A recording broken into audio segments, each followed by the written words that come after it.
Hello, and welcome to Level Up Your Talents Abroad, a series of inspiring interviews of expats where we uncover through their stories what talents they have developed. We are exploring the behind the scene because too often we only see the end result of an expatriation and we miss out on the process, what it really takes to get where they are today. I'm your host, Angus Lundy. So today we have the pleasure of welcoming Deborah to this series. Hi, Deborah. Hi, How are you? great. How are you? Good, thank you. We are thrilled to have you here today with us. And thank you for taking the time and for sharing your story with us. Thank you for the invitation. So, first, let's give some context to our listeners. So, today we are going to Dubai. What are you doing and when did you move abroad? So I moved to Dubai in 2022 now, so it's been 2 years and a half. When I joined, I was retail merchandiser, but I just moved actually. I was working at the office and now I just changed and moved to the store. And I am now supply planning managers and I work at Hermes. Why did you decide to move to Dubai? What was the opportunity and the thinking process behind that decision for you? It's actually funny. I mean, I didn't particularly want to work to Dubai. I didn't choose Dubai.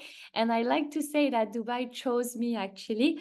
I've been contacted on LinkedIn and then after different interviews, I've been accepted. And to be honest, I just couldn't say no to that opportunity. So that's why I decided to do that big jump. It was not that difficult actually to think about it and to accept because I work in luxury, I work in fashion. So Hermes is, according to me, the best brand. Then it was as well the best market because it's today the most dynamic market in the world. And then when I started at Hermes, I was working for the best categories because I was on leather and equestrian, and it's really the DNA of the maison. So I was really proud of it. And if you add that to that to that, so then it was really like the dream job. So I just couldn't say no. So yeah, that's why I moved. And it's also that I was 29. I have no kids, so I didn't have any risk to jump in that new adventure. Yeah, so you packed your suitcase and you took off. Yep. How long did it take between the offer and So the I've been contacted in so for the story, I've been contacted in December on LinkedIn. Someone sent me a message and asked me, I would have an opportunity for you. Would you be interested in it? So I replied and I say, can I have more information about it? And she replied, no, I cannot. So I was Interesting. like, what is that spam? So I will just not answer. And so I didn't answer and I just put it on the side and that's it. For me, it was over. And then she sent me a new message in February. So yeah, it was 2 months after. And she was like, you didn't answer. So can we meet? Can we have an interview to talk about it?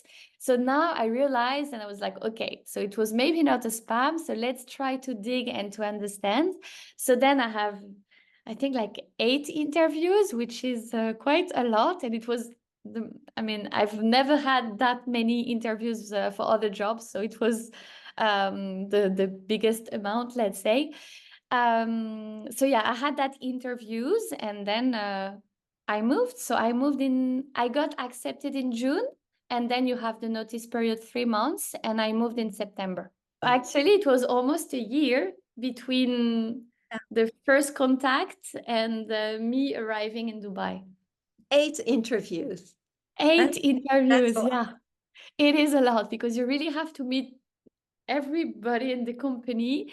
And I also had the chance to have a real one-to-one meeting because in my job, in my previous job, I was going to Paris twice a year, and they have been waiting for the time for them to go to Paris to meet me for real in a hotel there. So I had an interview in Paris, the last one. I'm getting curious here. Um, the interviews were more about your competence or about your soft skills, like the mindset. What was the most like in your opinion, what was the core elements that they were looking for? Of course, they have to check your skills. So you will have some question about your skills for sure. But I also think that it's more about personality, because when you hire someone, you want to make sure that this person will fit the global energy of the team and like will be friendly with all the people. So I think that when you create a team, you want different personality, and everybody needs to fit like one part of the global mind, let's say, of the team. So yeah, I think it's a bit of everything, but like, of course, skills, but also personality. And we're going to talk now about the reality check. Usually, before leaving, we have an idea about the life we are going to live. And usually stereotypes like kicks in. And so what was the reality check between what you have imagined and the reality? Um, when you live in France, you have an image of Dubai, which is a bit negative. But when I moved there, I just wanted to, I didn't want to think about it, because every time you think about it, in the end, you just waste your experience. So I wanted to focus on my proper experience and about my opinion, to think what to just consider what I will be living there. And to be honest, it was a really good surprise, because it was really not what I've heard a lot before. So first, Dubai has like a lot of positive sides. We all talk about like security, like safety, because I mean, as a woman, for example, you can really do whatever you want. You can walk during the night at 3 a.m. It's totally fine, because it's totally secured, and you will never feel endangered, like never, never. So it's always good to have in mind. But what I really like is the number of nationalities there, because it's a place where all the nationality gather. I was not expecting that, actually, because when I think about Dubai, I think about an Arabic country. So I was expecting a lot of Emirati people, but also a lot of people from the Gulf, but not a lot of people from the world. You get along with them, you learn about their story, their experience, their culture, and in that point, it's really, really interesting, and like you feel proud as well, because you are proud. They want to share it with you. It's really like it's really nice to experience. For example, at the office, we celebrate all the different celebrations. So it's not only about Arabic celebration. For example, we'll do like Filipino celebration, Indian celebration, like really everything. It's really like a big melting pot, and yeah. So I really love that aspect of the city.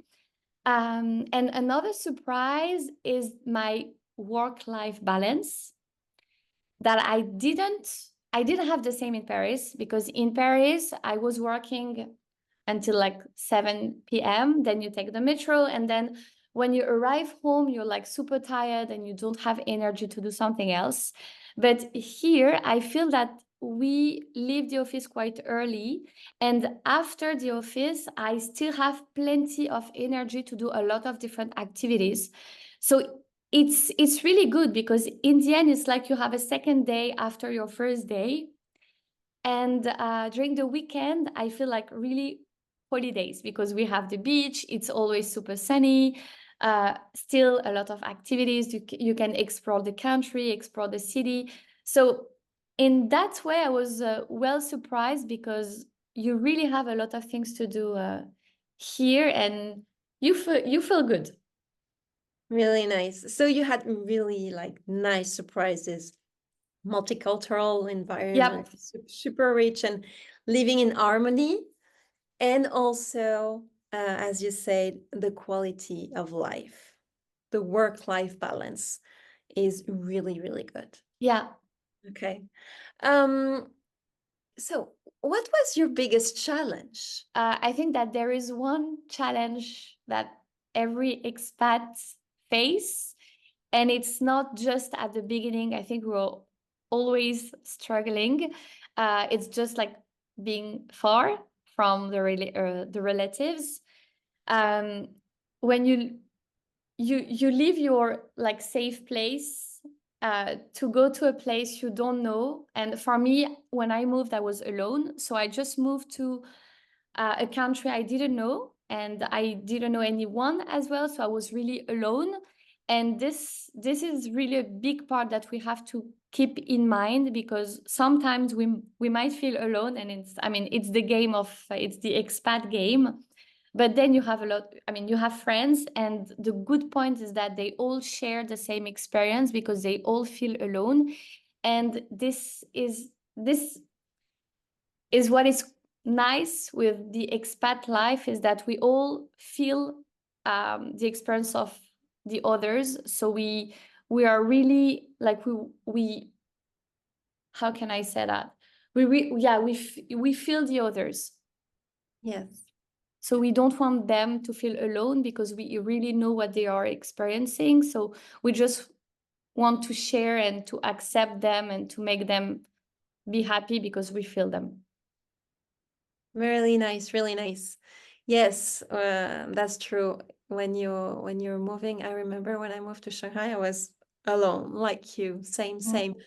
But because we have through this shared experience of loneliness, we actually we have these similarities, even though we all come from different backgrounds. Yeah. We have that in common, and that gives a sense of we're going to care about each other. Mm. That gives a And sense people are of really belonging. welcoming here. Okay. They all want you to join like party gatherings, because just they know what you're experiencing. So they don't Yes. want you to feel alone. Yes. Everyone's welcome. Yeah. Okay. Really nice. So, after 2 years and a half now, um, how much do you feel settled today? I feel that now I feel like 100% settled. Yeah, I'm settled. I think that I realized that I was settled maybe after my second trip from Paris. It was maybe after 1 year. And so I was flying back from Paris.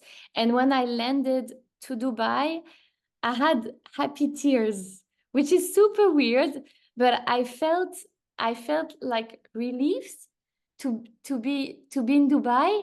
And at that moment, I just knew that it was, let's say, my new home.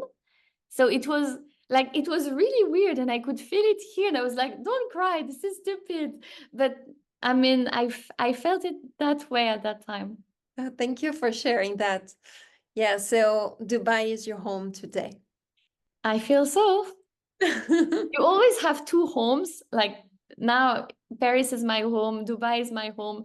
But I also feel that when you feel home, according to me, is where you can unpack your suitcase. So you're working in a French company. Can you share more about what is it to work in a French company in an Arabic country, and I guess some colleagues like coming from everywhere. So how is your the communication? How does that go? So it's a French company, but it was not a French owner. So we don't feel the French culture that much, and we have a lot of different nationalities in the company in general. So in the store where I work, we are 150, And I think that we have like 60 nationalities in the store, which is huge. And it's so interesting to be part of that experience, because you just meet different people with different stories, with different culture, and you share, like every day I'm learning new words. For example, like people from Arab countries will tell me a few things in Arabic, and then I will try to replicate and to say it again. Today I talked with a Japanese girl, and she was like, yeah, if you want to welcome a Japanese client, you have to say that. So we really learn a lot from others, and I think it's really nice. And I always compare to France, because in France, in my previous experiences, I was working with French and only French people. And usually they have done business school as well before. So we had kind of the same education with the same culture from the same country, same. And here we are all different. And I really like that part of Dubai. And how do you manage your cross-cultural communication? Well, you need to adapt to everyone, every culture. So how does that look like in your daily life? I think that we are respectful, so we try to adapt and not to annoy the person in front of us. So we're just adapting the way of communicating to make sure that they will be at their ease when they hear what you're saying, because the idea is to communicate in the right way. So no, we just adapt to each other, and as we spend a lot of time together, we know we get along, so we know the personality of the people, and then it gets easier and easier to communicate. Looking back on your experience, is there anything you would have done differently? No, I have to say I'm really happy with it. I think it was a bit adventurous to jump in this unknown world, because I've never visited Dubai before. It was my first time. I didn't know anyone here. So I just moved. I didn't know if I would be happy here. But I'm really happy I did it, because I'm experiencing a lot. Um, I did it for a professional reason, and I I can feel that now it's worthy, because the company, I mean, believes in me and makes me grow. So to be honest, I'm really happy, and no, I wouldn't change anything. That experience had an impact on you. You have changed, right? You grow with this experience. So, what did you learn about yourself on this journey? This is not an easy question. What did I learn? I would say that as I just said before, we're all different, so we are all unique in a way, and this is something I didn't realize before, because I will not say but that we were robots, but we had kind of the same profile, but here we all have really different personalities and experience. So in the end, I learned that. So I'm more confident in my identity, because I know that this is me, and there is no other Deborah which is the same. So yeah, being unique. So I think it's a nice learning. Um, yeah, to have more confidence in ourselves. Then I can also say that we adapt in a better way here, because it's a country which is not ours. So you have to adapt with a lot of different people. So, and also when I joined, it was a new country, new company. So everything was new. So I really needed to adapt. Um, so I would say adaptability. I want to push a little bit. How do you define adaptability for you? For me, there is a part of empathy, meaning that you need to be in the shoes of the person in front of you to make sure you will communicate in the right way, because we all have different perception of life. You have your own with your own filter and your own life and your own experience. But if you have uh, this experience, it means that the person in front of you has his own as well. So in order to act in the best way, you need to understand the person in front of you. I would say this is adaptability. I love that definition. Love it. Great. You passed the test. No, I'm kidding. I'm kidding. No, it's beautifully said, honestly. Beautifully Thanks. said. Thank you for sharing. How does these learnings impacts your decision, your way of living? Um, how does that influence you in your life today? With what I just said, I think that we have to just chill sometimes, and we have to realize that people have different spectrums. So we can adapt when we talk to people, we adapt. And this is what I'm trying to do in my professional life and personal as well, because I have my opinions, but people have their opinion. So I just try to learn from them and to adapt, um, just to make sure that we'll not have like a misunderstanding. So yeah, communication is, according to me, a big part of that learnings. Nice. So we're going to wrap up this interview. And my last question, the one I'm asking everyone. Imagine your best friend is moving to Dubai next month.